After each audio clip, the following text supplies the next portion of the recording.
Boa tarde, pessoal. Mais uma vez estou aqui, né? Depois de um longo período.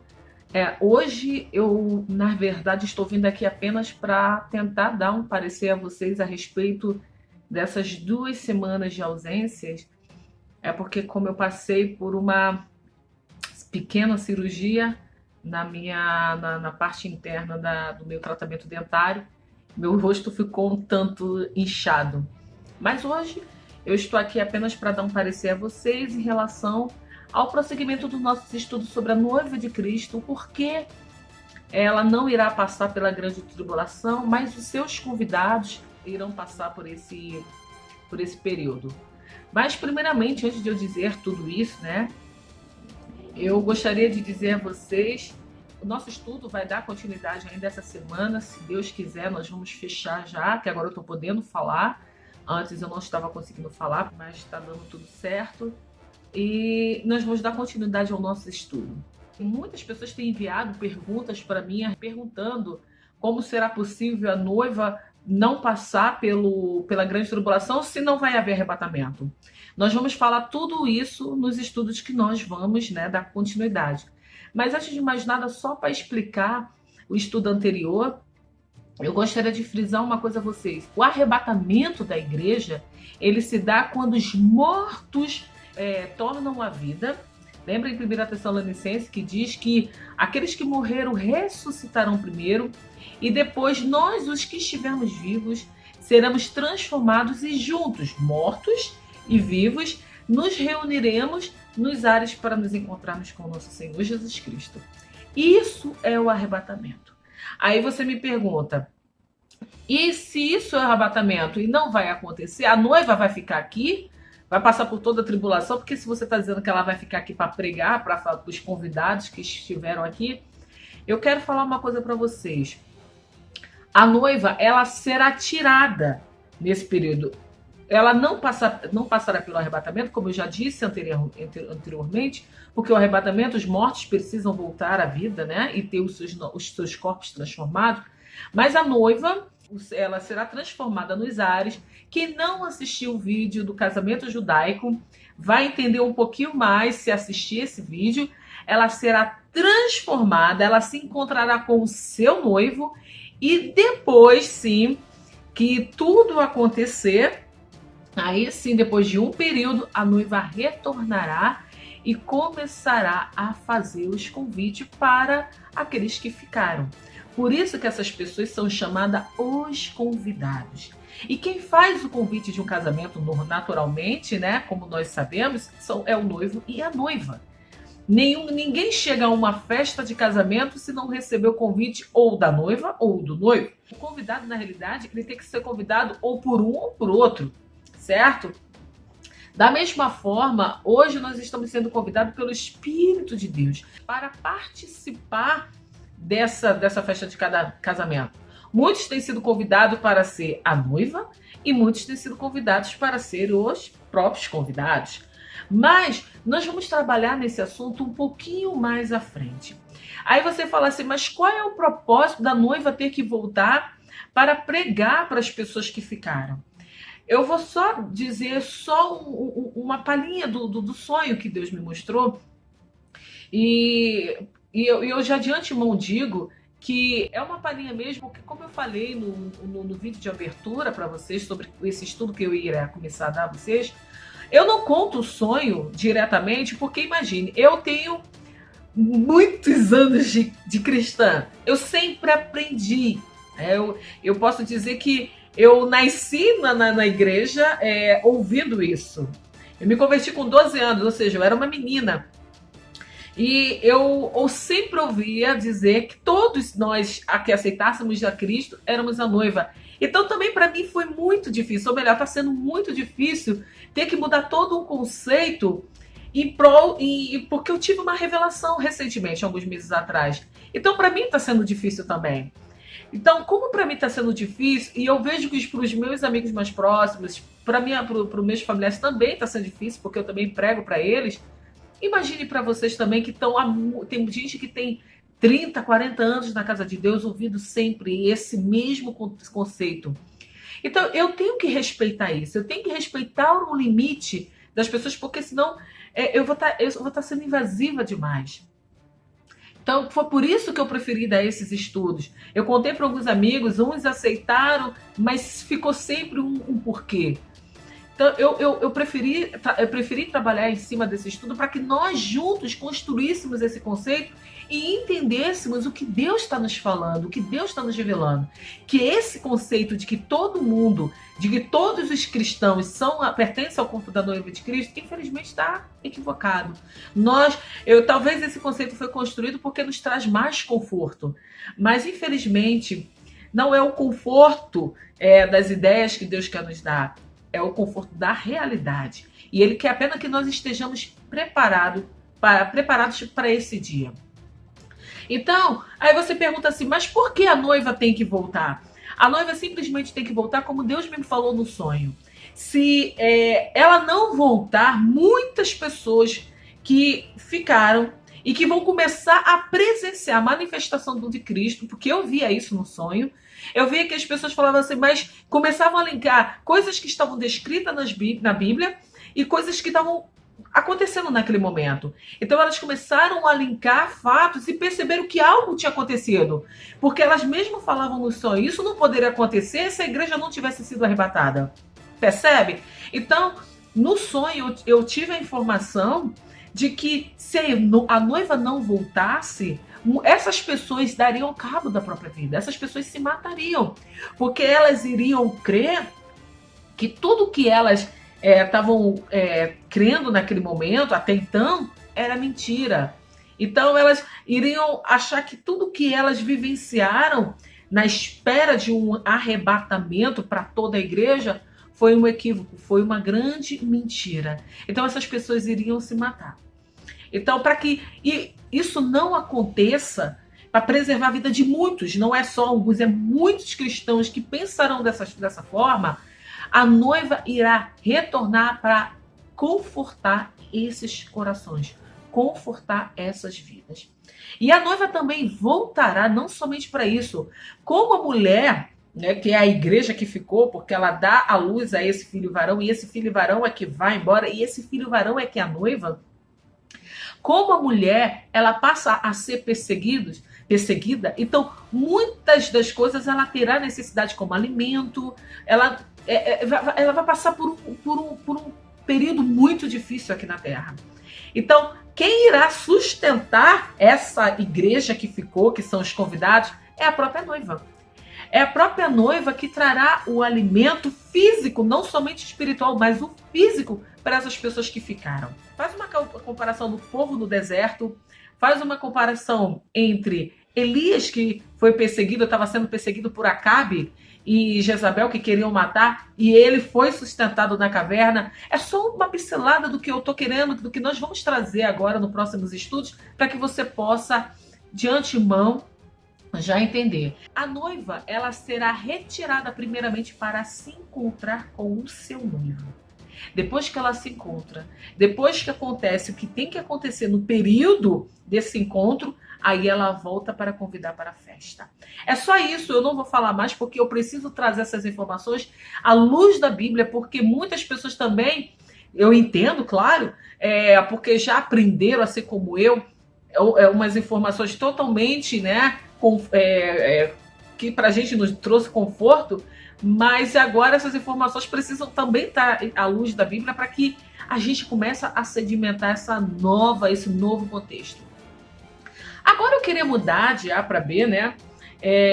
Eu gostaria de contar uma pequena informação a vocês e eu fico muito assim, desconfortável porque eu não queria trazer essa informação justamente no período, no intervalo de um estudo ao outro, porque eu gostaria que o estudo ficasse em ordem, né?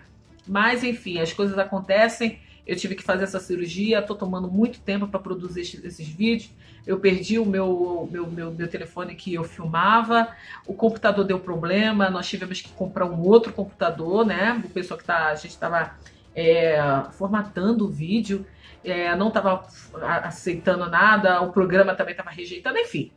Para resumir, eu não gostaria de trazer essa informação que eu vou trazer, mas ao mesmo tempo eu vou aproveitar o contexto de Copa do Mundo para trazer isso a vocês. eu achei muito interessante que depois do que eu comecei a fazer o estudo, eu parei de ter sonhos. Eu só tive mais 2 sonhos e todos os 2 sonhos estavam apenas confirmando esse sonho que eu vou trazer a vocês, essa revelação da retirada da noiva, que não é arrebatamento. Mas eu fiquei surpresa que eu não tenho tido outros sonhos, outras revelações, né? E isso me traz um conforto imenso de que eu estou no caminho certo, de que é Deus que está falando, que não é coisa da minha cabeça, eu não estou criando nada. Mas enfim, o que acontece? Em um desses sonhos, antes da Copa do Mundo, inclusive minha irmã até falou para mim assim: você deveria ter contado isso antes da Copa do Mundo, agora o pessoal ia entender. Mas eu não me importo se eu conto antes da Copa do Mundo, tudo bem, quando você conta algo antes de acontecer, a pessoa tem mais credibilidade, a informação tem mais credibilidade. Mas eu não me importo com isso, porque eu acho que quem tem que ter credibilidade é a palavra de Deus, então eu acho que tudo a seu tempo. E eu não trouxe essa informação justamente porque eu não queria quebrar a sequência do nosso estudo. Mas enfim, como eu falei para vocês, eu tive 2 sonhos que confirmavam esse primeiro sonho que eu vou trazer a vocês. E num desses sonhos, eu via nitidamente que tinha acontecido uma grande inundação aqui. E na véspera desse sonho, eu tive um outro sonho, que era justamente aquele primeiro que eu falei dos 2, que foi a sequência da confirmação. Nesse sonho, eu vi uma grande lua e todo mundo estava parando para olhar o céu. E quando estava olhando o céu, era como se fosse um eclipse durante o dia. Mas, ao mesmo tempo, eu não sei como era dia, então eu vou dizer que era o sol, que ficava vermelho, cor de sangue. E eu estava esperando uma correspondência. Na época, eu tinha feito um pedido no Amazon e eu estava esperando essa correspondência. Essa correspondência não chegava. E nesse dia que estava acontecendo esse eclipse, o entregador chegou com a correspondência e jogou a correspondência na minha mão, falou assim: I'm sorry, desculpe, deixa eu traduzir, desculpe pelo atraso, mas tá aqui a tua encomenda. E ele saía correndo e me deixava a encomenda em mãos, na minha mão. E eu falava assim: mas agora que essa correspondência chegou, tinha que ter chegado antes. E eu falava com a minha irmã: então pega o teu celular e filma isso aqui que eu quero postar no canal para as pessoas verem o que está acontecendo. Só porque eu não conseguia pegar o meu celular e estar com a correspondência, porque eu estava empolgada, mas ao mesmo tempo chateada que a correspondência chegou naquele dia. E quando eu olhava o sol e ela tentando filmar, e resumindo, ela não conseguiu filmar, quando ela foi tentar filmar o evento, tinha terminado, eu ficava muito triste. Mas, ao mesmo tempo, eu ouvia uma voz: agora se preparem, porque tudo vai começar. E eu não entendi, eu falei assim: tudo vai começar? E eu, depois do decorrer do sonho, eu entendi que tudo que iria começar seriam as catástrofes. Aí no dia seguinte, que é o segundo sonho, eu sonhei que essa província que eu estou estava inundando. Mas nós estamos no verão. E é engraçado que não tem por que a província inundar no verão. Na realidade, se inunda no inverno, que tem a neve, aquela coisa toda. E aí o que aconteceu? Eu virava e falava assim, gritava para as pessoas e falava para as pessoas: corre, porque a enchente está chegando. Mas ninguém se importava. Ninguém se importava com o que eu estava falando. Por quê? Porque justamente estava tudo seco e estava um sol lindo. E ninguém estava falando assim: essa garota deve estar louca. Porque eu estava falando: corre, porque a inundação está chegando.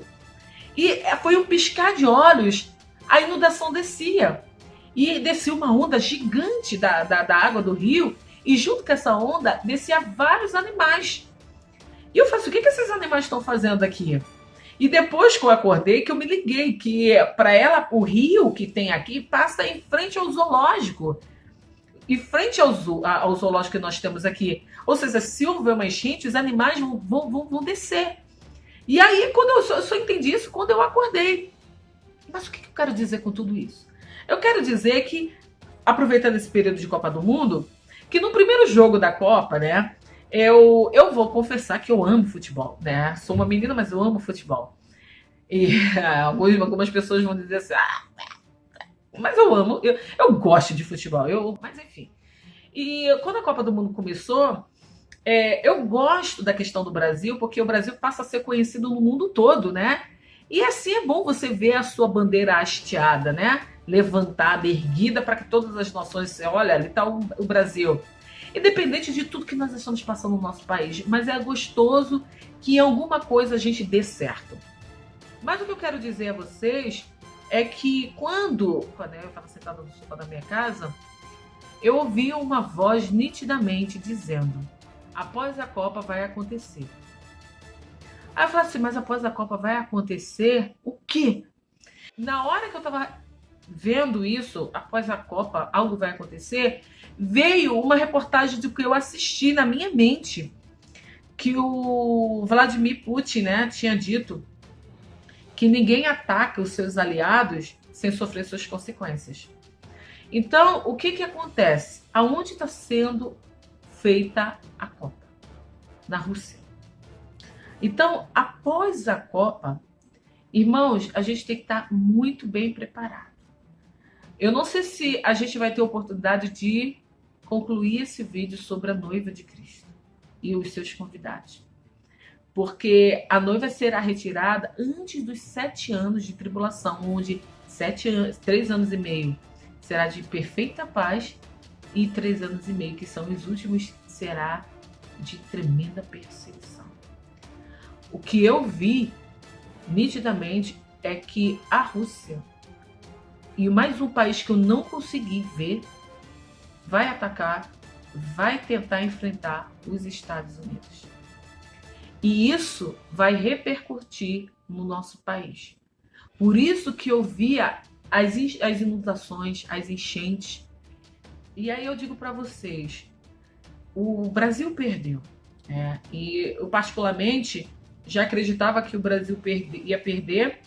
E acredito também que quem irá ganhar essa Copa será a França, pela questão da manifestação política que está por vir aí, pela manifestação do anticristo também, que tem que começar a ganhar corpo. E eu torci muito para o Brasil ganhar. Eu torci muito para o Brasil ganhar para que as minhas expectativas e aquilo que eu tenho recebido, eu pudesse dizer que é da minha cabeça. Mas não estou dizendo que eu recebi profecia de que a França iria ganhar. Mas eu tenho um entendimento, o entendimento de que como o Vladimir Putin, ele precisa de alguns aliados, e a gente sabe que tudo envolve política, tudo envolve interesses, futebol, qualquer outra coisa, envolve interesses políticos, né? Até um simples futebol envolve. Infelizmente, a gente crê, a gente sabe aqui, a gente está vendo e que a França vai ganhar essa Copa. Todos os dias eu já torci para o Japão, já torci para o Brasil, eu tô torcendo para todos os times, para alguém derrubar a França, para que ela não ganhe, justamente para que isso que a gente tem visto, a gente tem entendido que vai acontecer, não aconteça, que seja apenas uma afirmação, mas não para agora, mas mais à frente, para que a gente se prepare um pouco mais. Então, o que eu estou querendo dizer é que, irmãos, se preparem. Aqueles que estão totalmente dormindo, fiquem de olho.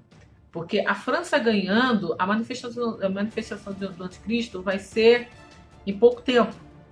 Eu acho que até eu posso contar em meses mesmo. Né? Não posso afirmar, mas eu acho que em meses. E vai surgir depois de um período, né? Depois desse período da Copa, depois do período da Copa que vai acalmar um pouquinho mais, vai surgir uma guerra. Aí você fala assim, mas por que então não houve essa guerra logo? Não houve essa guerra agora, porque se houvesse a guerra agora, o presidente Vladimir, ele não teria a sua própria população a favor. Está todo mundo esperando uma Copa, como é que ele vai anunciar uma guerra? E não, ele não virá sozinho. Ele virá com uma outra nação que já está trabalhando junto com ele. Não é qualquer nação. Vai ser uma nação que está trabalhando e vai ser um golpe muito duro, infelizmente, para os Estados Unidos. E não somente para ele, mas para todos os vizinhos que circundam, né, o país dos Estados Unidos. Então, o que eu quero dizer com tudo isso, né, trazer pânico, nem nada, é que, infelizmente, quando eu digo infelizmente, é porque é triste Porque para vir um tempo novo, geralmente tem que vir um tempo triste antes, para preparar ou para tirar os menos preparados. Justamente para que as coisas comecem a funcionar da maneira como tem que funcionar. Mas eu digo assim para vocês, se preparem. Não somente vendo o YouTube, fala em YouTube. Eu sei que daqui a algum tempo, eu vivo falando isso, mas eu estou falando novamente, que daqui a um tempo esse canal vai sair daqui do YouTube. A gente está tentando entender qual é o melhor conceito para colocarmos em um outro local, para que a gente não perca esse vínculo. Mas o YouTube é do Google. E eu quero falar uma coisa antes de eu terminar, que porque eu tô gravando agora com o meu telefone, então eu também não tenho como filmar essa informação a vocês. Tá surgindo, eles estão divulgando em toda a província, que se algo acontecer, foi uma mensagem que eu recebi no meu celular, todo mundo recebeu, minha irmã recebeu, todo mundo recebeu, que para que a gente esteja preparado, porque se alguma emergência, alguma catástrofe acontecer. Irmãos, eu nunca recebi essa informação aqui. Eu nunca recebi esse aviso no meu celular.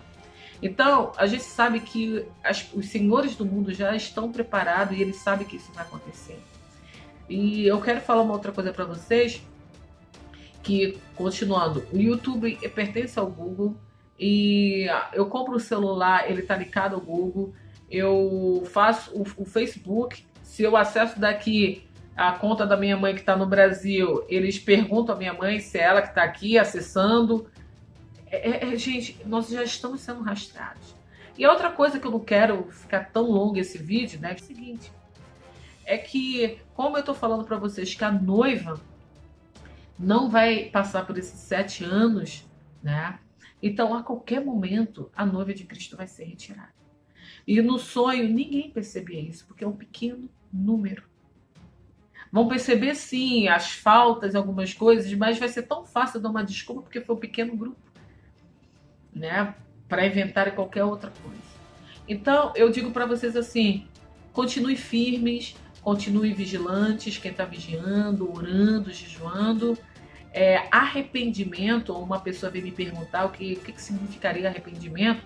Arrependimento não é somente você se afastar do pecado, mas você também buscar a Deus, você orar, você ser mais voltada para as coisas espirituais. Isso também é arrependimento. Então, quem ainda não conseguiu buscar essa intimidade com Deus, esse é o momento. Então, não pense que isso é loucura. Não pense. Era uma loucura Noé construir uma arca. Porque nunca tinha chovido. Choveu. Não somente choveu, como veio um grande dilúvio. Mas ele, que era louco para todos, entrou com a sua família na arca e foi salvo.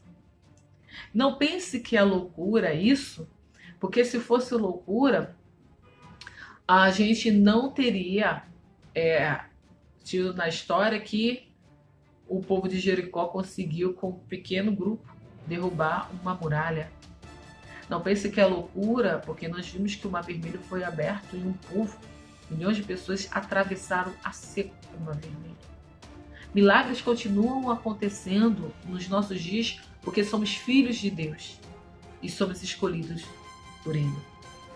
Então, aonde tiver um filho de Deus, aonde tiver um escolhido, milagres irão acontecer. Deixe para pensar que é loucura qualquer outra coisa, porque a palavra de Deus diz que Ele confunde os sábios, justamente por causa disso, para mostrar o poder dele. Ele gosta de transformar as coisas em absurdos, justamente para que o poder dele seja sobressaído. Então, eu fico aqui nesse momento dizendo para vocês que o nosso estudo, que agora nós vamos falar sobre as primícias, estamos quase concluindo, agora eu vou poder falar, eu acho que hoje mesmo eu ainda vou gravar esse vídeo, e nós vamos postar para vocês o porquê nós precisamos dar continuidade e entendermos o que é o casamento judaico de Cristo, as primícias e o porquê a noiva de Cristo não passará pela grande tribulação. Irmãos, é uma luta, é uma tribulação que nunca aconteceu em todo o mundo. Mas a palavra de Deus diz que ele não faz nada sem antes revelar aos seus. Então, se esse é o momento que ele resolveu revelar, mais um motivo para nós nos prepararmos. Porque se ele começou a revelar, é sinal que o acontecimento já está bem próximo. Que Deus te abençoe, abençoe a sua família, a sua casa, a sua vida. E que a gente possa, tão breve, concluirmos esses estudos e continuar crescendo na informação daquilo que Deus quer nos passar até o retorno do seu Filho amado nas nuvens para nos buscar. Amém.